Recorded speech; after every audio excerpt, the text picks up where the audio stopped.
Hi all, welcome back to my channel. ఈరోజు సైలో series ఎక్స్ప్లెనేషన్లో భాగంగా second episode అయిన హోల్స్టన్ స్పిక్లో ఏం జరిగిందో చూద్దాం. ఎపిసోడ్ 1లో షరీఫ్ తన భార్య అయిన అలిసన్ బేకర్ సైలో నుండి బయటకు వెళ్ళి చనిపోవడానికి కారణమైన గ్లోరియా మరియు జార్జ్లను అదుపులో తీసుకుని విచారిస్తాడు. ఈ విచారణ జరుగుతున్నప్పుడు షరీఫ్ జార్జ్ చేతికి ఒక వాచ్ ఉండడం గమనిస్తాడు. ఈలోగా జ్యుడిషియల్ డిపార్ట్మెంట్ వారు వచ్చి గ్లోరియా యొక్క మెంటల్ హెల్త్ కండిషన్ బాగాలేదు అని గ్లోరియాను మెడికేషన్కి పంపుతారు. ఇక జార్జ్నేమో మెకానికల్ లెవెల్స్కి ట్రాన్స్ఫర్ చేస్తారు. ఇది జరిగిన 2 years తర్వాత మెకానికల్ లోవర్ లెవెల్స్ నుండి పోర్టర్ ద్వారా ఒక మెసేజ్ వస్తుంది. దానిలో 2 years బ్యాక్ మెకానికల్కి ట్రాన్స్ఫర్ అయిన జార్జ్ సూసైడ్ చేసుకున్నాడు అని ఉంటుంది. అంతేకాక అది సూసైడ్ కాదు, మర్డర్ అని మెకానికల్ లెవెల్స్లో ఇంజనీర్గా పనిచేసే జూలియట్ నికోల్స్ ఆరోపిస్తూ ఉంటుంది. వెంటనే షరీఫ్ హోల్స్టన్ బేకర్ ఇంకా డిప్యూటీ మాన్స్ కలిసి మెకానికల్ లెవెల్స్కి వెళ్ళి అక్కడ డిప్యూటీగా ఉన్న హెంక్ సహాయంతో జార్జ్ది మర్డర్ అని ఆరోపించిన జూలియట్ నికోల్స్ను కలుస్తాడు. ఆమెను కలిసి విచారించి షరీఫ్ మరియు డిప్యూటీ మాన్స్ తిరిగి అప్పర్ లెవెల్స్కి వెళ్ళిపోతారు. అలా వెళ్ళిన షరీఫ్ 1 year తర్వాత ఒకరోజు సడన్గా తను సైలో నుండి బయటకు వెళ్ళిపోతాను అని డిప్యూటీ మాన్స్తో అంటాడు. అసలు ఈ 1 yearలో ఏం జరిగింది, షరీఫ్ సైలో నుండి బయటకు వెళ్ళాలని ఎందుకు అన్నాడు అనేది ఒక మిస్టరీగా ఉండిపోయింది. అసలు జూలియట్ నికోల్స్ని కలిసినప్పుడు ఏం జరిగింది, షరీఫ్ సైలో నుండి బయటకు వెళ్ళాలి అనుకున్నప్పుడు తన ప్లేస్లో ఎవరినైనా నామినేట్ చేశాడా లేదా అన్నది సెకండ్ ఎపిసోడ్ అయిన హోల్స్టన్ స్పీక్లో ఇప్పుడు మనం చూద్దాం. షరీఫ్ హోల్స్టన్ బేకర్ సైలో నుండి బయటకు పంపే ప్రాసెస్లో భాగంగా అతనికి యాంటీ రేడియేషన్ సూట్ వేసి హ్యాండ్స్ అండ్ లెగ్స్ దగ్గర లోపలికి వేడి వెళ్లకుండా హీట్ టేప్స్ని చుట్టి హెల్మెట్ వేసి ఛాంబర్ రూమ్ నుండి స్టెప్స్ ద్వారా ఎయిర్ లాక్ నుండి సైలో బయటికి వస్తాడు. సైలో నుండి ఒక షరీఫ్ బయటకు వెళ్ళడం అనేది ఇదే మొదటిసారి. చాలామంది అప్పటికే క్యాఫ్టేరియాకి వచ్చి స్క్రీన్లో చూస్తూ ఉంటారు. అక్కడికి వచ్చిన వారందరూ షరీఫ్ని ఎందుకు బయట పంపిస్తున్నారు, అసలు షరీఫ్కి సైలో నుండి బయటకు ఎందుకు వెళ్ళాలి అని అనుకున్నాడో అనే డిస్కషన్స్ అక్కడ మొదలవుతాయి. ఈలోగా షరీఫ్ సైలో నుండి ఎయిర్ లాక్ ద్వారా బయటకు రావటం క్యాఫ్టేరియాలో ఉన్న జనంతో పాటు జూలియట్ నికోల్స్ కూడా అక్కడ స్క్రీన్ నుండి చూస్తుంది. బయటకు వచ్చిన షరీఫ్ బయట అంతా గ్రీనరీగా ఉండటం చూసి తన వైఫ్ చెప్పిందంతా నిజమే అని అనుకుంటాడు. కానీ క్యాఫ్టేరియాలో స్క్రీన్స్లో మాత్రం అక్కడ రాళ్ళు, రప్పలు, ధూళి, బూడిద, పాయిజన్ ఎయిర్తో నిండినట్లు కనిపిస్తుంది. కానీ షరీఫ్కి కనిపిస్తున్న గ్రీనరీను సైడ్లో ఉన్న వారికి చూపించాలి అని సెన్సార్ కెమెరా దగ్గరికి వెళ్ళి కెమెరా పైన ఉన్న డస్ట్ను క్లీన్ చేస్తాడు. ఈలోగా మెకానికల్ లెవెల్స్లో ఉన్న కూపర్ టెట్తో బెట్ వేస్తాడు. షరీఫ్ క్లీన్ చేయకపోతే అతను బెట్ ఇస్తానంటాడు. కానీ షరీఫ్ క్లీన్ చేయడం వల్ల కూపర్ తన బెట్ని కోల్పోతాడు. అది చూసిన షెర్లీ బయటకు వెళ్ళిన వారందరూ క్లీన్ చేస్తారు, కానీ మనం బెట్ కాయవలసింది అతను బయటకు వెళ్ళిన తర్వాత 3 నిమిషాల కన్నా ఎక్కువ ఆ విషగాది ప్రభావాన్ని తట్టుకుని బతుకుతాడా లేదా అన్న దాని మీద బెట్ కాయాలి అని షెర్లీ అంటుంది. షరీఫ్ గ్రీనరీని చూస్తూ అలా ముందుకు వెళ్తూ ఉంటాడు, కానీ తన వైఫ్ యొక్క డెడ్ బాడీ మాత్రం కనపడదు. ఈలోగా షరీఫ్ ఊపిరాడక తన హెల్మెట్ని రిమూవ్ చేస్తాడు. హెల్మెట్ రిమూవ్ చేయగానే అతనికి అక్కడ ఉన్న గ్రీనరీ మొత్తం పోయి రాళ్ళు, రప్పలు, ధూళి, బూడిదతో నిండిన వాతావరణము, అక్కడే ఆమె యొక్క వైఫ్ యొక్క డెడ్ బాడీని కూడా అతను గుర్తిస్తాడు. అతి కష్టం మీద గాలి పీల్చుకుంటూ తన భార్య దగ్గరికి వెళ్ళి షరీఫ్ కూడా చనిపోతాడు. సైలోకి రక్షణగా ఉంటూ శాంతి భద్రతలను మెయింటైన్ చేసే షరీఫ్ సైలో నుండి బయటకు వెళ్ళి చనిపోవడంతో అక్కడ ఉన్న ప్రజల్లో ఆందోళన, అసహనం మొదలవుతాయి.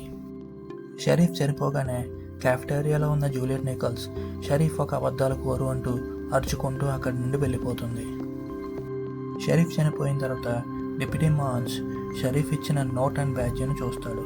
ఈలోగా అక్కడకు శాండీ వచ్చి సైలోలో రీసైకిల్ స్టేషన్స్ దగ్గర ప్రజలు వచ్చి ప్రమాదకరమైన టూల్స్ను తీసుకువెళ్తున్నారు అని చెప్తుంది.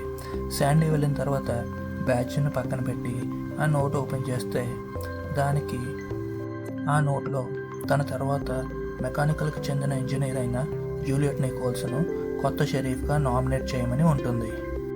ఈలోగా డిప్యూటీ మాన్స్ మేయర్ని కలిసి నెక్స్ట్ షరీఫ్ గురించి ఏమైనా ఆలోచించావా అని మేయర్ని అడుగుతాడు. దానికి మేయర్ నువ్వు ఉన్నావుగా అని అంటుంది. దానికి డిప్యూటీ మాన్స్ నేను రిటైర్ అవుతాను, కొత్తగా వచ్చిన షరీఫ్కి ట్రైనింగ్ ఇచ్చి నేను రిటైర్ అవ్వాలి అనుకుంటున్నానని మేయర్తో చెప్తాడు. దానికి మేయర్ ఇంతకుముందు షరీఫ్గా ఉన్న జమాల్ రిటైర్ అయ్యేటప్పుడు హోల్స్టన్ను షరీఫ్గా నామినేట్ చేశాడు, అలాగే హోల్స్టన్ ఇప్పుడు ఎవరినైనా నామినేట్ చేశాడా అని మేయర్ డిప్యూటీ మాన్స్ని అడుగుతాడు. కానీ డిప్యూటీ ఎవరిని నామినేట్ చేయలేదని మేయర్కి అబద్ధం చెప్పి అక్కడి నుండి వెళ్ళిపోతాడు. ఈలోగా రీసైకిల్ స్టేషన్స్ దగ్గర ఇద్దరు వ్యక్తులు ఒక సుత్తి కోసం ఫైట్ చేసుకుంటూ ఉంటారు. ఇంతలో అక్కడికి జ్యుడిషియల్ చీఫ్ అయిన రాబర్ట్ సిమ్స్ వచ్చి వారిద్దరిని హెచ్చరించి అక్కడ ఉన్న సిచ్యువేషన్ను కంట్రోల్లో పెడతాడు. ఈ రీసైకిల్ స్టేషన్స్ దగ్గర జరిగే గొడవలు, నెక్స్ట్ షరీఫ్ ఎవరు అనే డిస్కషన్స్ అన్నీ మెకానికల్లో ఉన్న మార్తా తన రేడియో ద్వారా వింటుంది. ఈలోగా మార్తా దగ్గరకు జూలియట్ నికోల్స్ వస్తుంది. ఎందుకు నువ్వు క్యాఫెటేరియాలో నిన్న అబద్ధాలు కోరు అని అరిచావని, ఎందుకు ఇలా డల్గా ఉన్నావని మార్తా జూలియట్ నికోల్స్ని అడుగుతుంది. జార్జ్ గుర్తు రావడం వల్ల అలా ఉన్నానని అంటుంది. అప్పుడు మార్తా జార్జ్ చనిపోయి 3 నెలలు అయింది, అతను నీతో అబద్ధం ఆడా అని అంటుంది. దానికి జూలియట్ నికోల్స్ జార్జ్ కాదు అబద్ధం ఆడతా, షరీఫ్ నాతో అబద్ధం ఆడాడు, అందుకని నిన్న క్యాఫెటేరియాలో అలా అరిచాను అని చెబుతుంది. షరీఫ్ ఏమని అబద్ధం ఆడాడు అని మా అత్త జూలియట్ నికోల్స్ని అడుగుతుంది. అప్పుడు సీన్ కొంచెం ఫ్లాష్ బ్యాక్లోకి వెళ్తుంది. అప్పుడు ఆ టైం ఏంటంటే మెకానికల్ లెవెల్స్లో జూలియట్ ప్లేస్లోకి కూపర్ ప్రమోట్ అయినప్పుడు కూపర్ క్యాఫెటేరియాలో ఒక పార్టీ ఇస్తాడు. ఆ పార్టీలో జార్జ్ భయపడుతూ జూలియట్కి ఏదో చెప్పాలనే ఎక్సైట్మెంట్తో వస్తాడు. కానీ సైలోలో వారిద్దరి రిలేషన్కి వారు అనుమతి తీసుకోలేదు. కానీ అక్కడ మెకానికల్ లెవెల్స్లో ఉన్న వారందరికీ వారిద్దరి మధ్య రిలేషన్ ఉందని తెలుసు, కానీ పైకి ఎవరు ఏమీ చెప్పరు. ఈలోగా జార్జ్ భయపడుతూ జూలియట్ దగ్గరికి వెళ్ళి నాకు కావాల్సింది నేను కనిపెట్టాను, నేను ఇక్కడ కాదు, ఈ విషయం నీ రూమ్లో చెప్తాను అని అంటాడు. ఈలోగా అక్కడికి జ్యుడిషియల్ సెక్యూరిటీస్ రావడంతో అది గమనించిన జార్జ్ పార్టీ నుండి వెళ్ళిపోతాడు. జూలియట్ పార్టీ అయ్యాక తన వర్క్ ముగించుకుని తన రూమ్కి వెళ్తుంది. తన రూమ్లో జార్జ్ ఒక చిన్న బ్యాగ్ పెడతాడు. ఆ బ్యాగ్ ఓపెన్ చేసి చూస్తే దానిలో ఒక రిలెక్ టాయ్ ఉంటుంది. దానితో పాటు ఒక నోట్ కూడా ఉంటుంది. ఆ నోట్లో ఈ పురాతన టాయ్ని ఫస్ట్ టైం ఎక్కడ చూసావో గుర్తుంది కదా అని ఉంటుంది. ఇంకా నేను ఒకదాన్ని కనిపెట్టాను, జార్జ్ ఏం కనిపెట్టాలనుకున్నాడో అది నేను కనిపెట్టాను అని ఆ నోట్లో ఉంటుంది. మరుసటి రోజు మార్నింగ్ జూలియట్ నికోల్స్ క్యాఫెటేరియాలోకి వెళ్ళాక అక్కడ కూపర్ ద్వారా నైట్ జార్జ్ సూసైడ్ చేసుకున్నాడనే విషయం తెలుస్తుంది. ఇంకా జూలియట్ బాధతో మెకానికల్ డిప్యూటీ అయిన హ్యాంక్స్ని కలిసి జార్జ్ గురించి అడిగి తెలుసుకుంటుంది. ఆమె హ్యాంక్స్తో ఇది మర్డర్ కాదు, ఇది సూసైడ్ కాదు అని అంటుంది. హ్యాంక్స్, నువ్వు జార్జ్ రిలేషన్ ఉంటే నీకు అడిగే హక్కు ఉంటుంది, కానీ మీ రిలేషన్ గురించి నాకు తెలిసినప్పటికీ సైలోలో మీ రిలేషన్కి అప్రూవల్ లేదు. అందుకే నేను షరీఫ్ హోల్స్టన్కి తన కొలీగ్ అయిన జూలియట్ నికోల్స్ ఇది మర్డర్ అని ఆరోపిస్తుందని ఒక మెసేజ్ను పోర్టర్ ద్వారా హ్యాంక్స్ షరీఫ్కి మెసేజ్ పంపుతాడు. అప్పుడే షరీఫ్ హోల్స్టన్ అండ్ డిప్యూటీ మాన్స్ కలిసి హ్యాంక్స్ హెల్ప్తో మెకానికల్లో జనరేటర్ దగ్గర పనిచేస్తున్న జూలియట్ నికోల్స్ని ఫస్ట్ టైం కలుస్తాడు. అక్కడ ఉన్న జనరేటర్స్ ఎక్కువ సౌండ్స్ చేయడం వల్ల అక్కడ పనిచేస్తున్న వారందరూ సైన్ లాంగ్వేజ్తో మాట్లాడుకుంటూ వర్క్ చేస్తూ ఉంటారు. ఈలోగా హ్యాంక్స్ వారందరినీ జార్జ్ పడిపోయిన ఎయిర్ వెంట్ దగ్గరికి తీసుకువెళ్తాడు. అక్కడ జూలియట్ నికోల్స్ ఇది మర్డర్ అని షరీఫ్తో ఉంటుంది. షరీఫ్ జూలియట్ నికోల్స్ ఉన్న హ్యాండ్కి ఉన్న వాచ్ను గమనిస్తాడు. షరీఫ్ డిప్యూటీ మాన్స్ మరియు హ్యాంక్స్లను జార్జ్ సూసైడ్ చేసుకునే టైంలో పోర్టర్స్ ఎవరైనా ఉన్నారేమో వారి దగ్గర సమాచారం కనుక్కోమని వారిని బయటకు పంపుతాడు. షరీఫ్ జూలియట్ని తీసుకుని మార్చరీలో జార్జ్ బాడీ దగ్గరకు వెళ్తారు. జార్జ్ డెడ్ బాడీ హ్యాండ్కి ఇంతకు ముందు చూసిన వాచ్ ఉండదు. ఆ వాచ్ ఇప్పుడు జూలియట్ హ్యాండ్కి ఉంటుంది. దాంతో షరీఫ్కి వీరిద్దరి మధ్య రిలేషన్ ఉందని తెలుసుకుంటాడు. షరీఫ్ జూలియట్ని జార్జ్ ఏమైనా చెప్పాడా, మీ రిలేషన్ గురించి నేను బయటకు చెప్పను అని అంటాడు. అప్పుడు జూలియట్ షరీఫ్తో తన రూమ్కి రమ్మని అంటుంది. ఆ రూమ్కి వెళ్ళాక షరీఫ్కి ఒక బ్యాగ్ని చూపిస్తుంది. ఆ బ్యాగ్లో ఒక పురాతన టాయ్తో పాటు సగం చించేసిన నోటు షరీఫ్కి ఇస్తుంది. దానిలో ఈ రిలీఫ్ టాయ్ని ఫస్ట్ టైం ఎక్కడ చూసావో గుర్తుందా అని ఉంటుంది. షరీఫ్ రిమైనింగ్ నోట్ ఏది అని అడిగితే అది నాకు తెలియదని అబద్ధం ఆడుతుంది. జూలియట్ నికోల్స్ అప్పుడు రిలీఫ్ టాయ్ని ఫస్ట్ టైం ఎక్కడ చూసిందో ఆ సీక్రెట్ ప్లేస్కి షరీఫ్ను తీసుకువెళ్తుంది.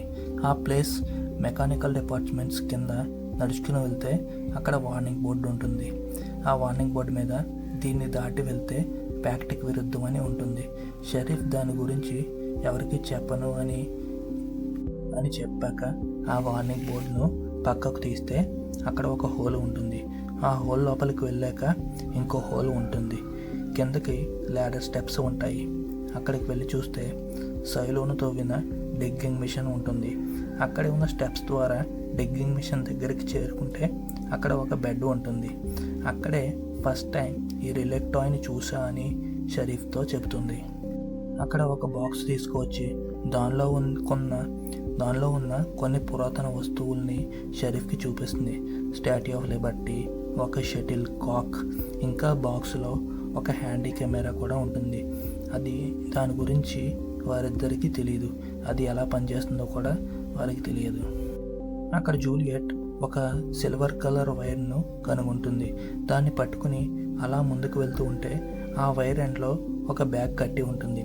ఆ బ్యాగ్లో ఒక రిలిక్ హార్డ్ డ్రైవ్ అండ్ ఒక ప్రింట్అవుట్ ఉంటాయి. దాని మీద ఉన్న హ్యాండ్ రైటింగ్ చూసి ఇది నా వైఫ్ హ్యాండ్ రైటింగ్ అని షరీఫ్ గుర్తుపడతాడు. వెంటనే షరీఫ్ అక్కడ చూసిన పురాతన వస్తువులను చూసి భయపడి ఇవి మన దగ్గర ఉంటే మనల్ని బయటకు పంపేస్తారని ఈ హార్డ్ డ్రైవ్ను బంద్ చేసి జ్యుడిషియల్ వాళ్ళకి జార్జ్ది సూసైడ్ అని చెబుతాను అని అంటాడు.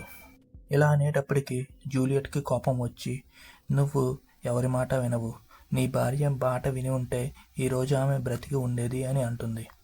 ఆ మాటలకు షరీఫ్ ఈ హార్డ్ డ్రైవ్లో ఏముందో కనిపెట్టి జార్జ్ డెత్కి రీజన్ ఏంటో కనిపెట్టడంలో నీకు హెల్ప్ చేస్తా అని జూలియట్తో అంటాడు. అప్పటి వరకు నువ్వు సైలెంట్గా ఉండు, నీ హ్యాండ్కు ఉన్న వాచ్ను తీసేయమని కూడా చెప్తాడు. నేను జార్జ్ మర్డర్ను రీజన్ కనుక తెలిస్తే నీకు అర్థమయ్యేలా ఒక సైన్ పంపుతా అని చెబుతాడు. అదే విషయం జూలియట్ మా అత్తకు చెప్తుంది. అందుకే నేను క్యాఫిటేరియాలో షరీఫ్ అబద్ధాల కోరు అని చెప్పాడు అని చెప్తుంది. అతను ఒక సిగ్నల్ పంపుతా అన్నాడు, కానీ అతను ఆ సిగ్నల్ ఏమీ పంపకుండా సైలం నుండి బయటకు వెళ్ళి చనిపోయాడు అని మార్తాకు చెబుతుంది. అప్పుడు మార్తా ఎందుకు షరీఫ్కి నోట్లో ఉన్న రిమైనింగ్ పార్ట్ చూపించలేదు అని అడుగుతుంది. దానిలో పురాతన వస్తువు కన్నా ప్రమాదమైన విషయం ఉందని, అది కనుక తెలిస్తే బయటికి ఎక్కడ పంపిస్తాడని ఆ రిమైనింగ్ నోట్ ఇవ్వలేదని జూలియట్ మార్తాతో అంటుంది. అప్పుడు మార్తా ఇంతకీ జార్జ్ ఏం కనిపెట్టాడో అని అడుగుతుంది. అప్పుడు జూలియట్ అది ప్రమాదకరమైనది, అది బయటకు తెలిస్తే మనల్ని సైలో నుండి బయటకు పంపిస్తారని చెప్పి అక్కడ నుండి జూలియట్ వెళ్ళిపోతుంది. ఈలోగా జ్యుడిషియల్ వాళ్ళు నెక్స్ట్ షరీఫ్ గురించి కొన్ని నేమ్స్ ఇచ్చిన ఫైల్ పట్టుకుని డిప్యూటీ మాన్స్ మేయర్ని కలుస్తాడు. ఆ ఫైల్లో పౌల్ బిల్లింగ్స్ అనే అతను ఇంతకుముందు మిడ్ లెవెల్స్లో డిప్యూటీగా పనిచేసేవాడు. అతనికి పెళ్ళైన కొత్తలో ఫ్యామిలీతో టైం గడపడానికి డిప్యూటీ పోస్ట్ను వదిలి జ్యుడిషియల్కి వెళ్ళిపోతాడు. కానీ అతను మంచి వ్యక్తి అని డిప్యూటీ మాన్స్ మేయర్తో చెప్తాడు. కానీ మేయర్ మనకి సిచ్యువేషన్ హ్యాండిల్ చేసి కంట్రోల్లో చేసేవారు మాత్రమే షరీఫ్గా కావాలి అని మేయర్ చెబుతుంది. షరీఫ్ హోల్స్టన్ ఎవరినైనా నామినేట్ చేసుకుంటే బాగుండేది అని డిప్యూటీతో అంటే అప్పుడు డిప్యూటీ మాన్స్ ఓపెన్ అయ్యి అతను చెప్పాడు.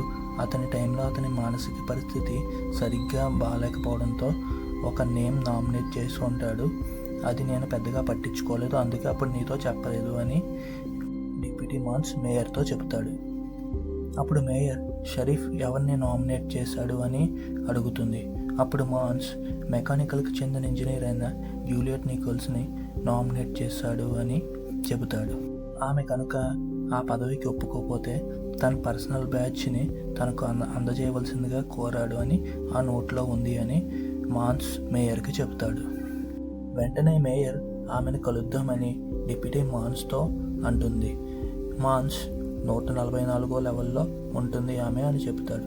అప్పుడు మేయర్ స్వయంగా మనమే స్టెప్స్ ద్వారా వెళ్ళి ఆమెను కలిసి వద్దామని అంటుంది. ఈలోగా జూలియట్ షరీఫ్ దగ్గర జార్జ్ గురించి ఒక విషయాన్ని దాచేస్తుంది. అది ఏమిటి అంటే, ఒకసారి జూలియట్ జార్జ్ని అడుగుతుంది, ఎందుకు నువ్వు ఏం వెతుకుతున్నావు అని అడుగుతుంది. అప్పుడు జార్జ్ ఇక్కడ నీటి అడుగున ఒక టన్నల్లోకి వెళ్ళటానికి ఒక డోర్ ఉంది, ఆ డోర్ని కనిపెట్టడానికి నేను వెతుకుతున్నాను అని చెప్తాడు. అది గుర్తొచ్చిన జూలియట్ ఒక పెద్ద రోప్ తీసుకుని హెడ్లైట్ పెట్టుకుని ఆ వాటర్లోకి దిగే ప్రయత్నం చేస్తుంది. ఈలోగా హెడ్లైట్ ఆ వాటర్లోకి పడిపోతుంది. ఇంతకీ జూలియట్ ఆ వాటర్లోకి దిగిందా లేదా, షరీఫ్గా యాక్సెప్ట్ చేసిందా లేదా అని తెలియాలంటే నెక్స్ట్ ఎపిసోడ్ వరకు వెయిట్ అండ్ వాచ్. నా ఎక్స్ప్లెనేషన్ కనుక మీకు నచ్చితే లైక్ చేసి కామెంట్ చేసి నా ఛానల్ని సబ్స్క్రైబ్ చేసుకోండి.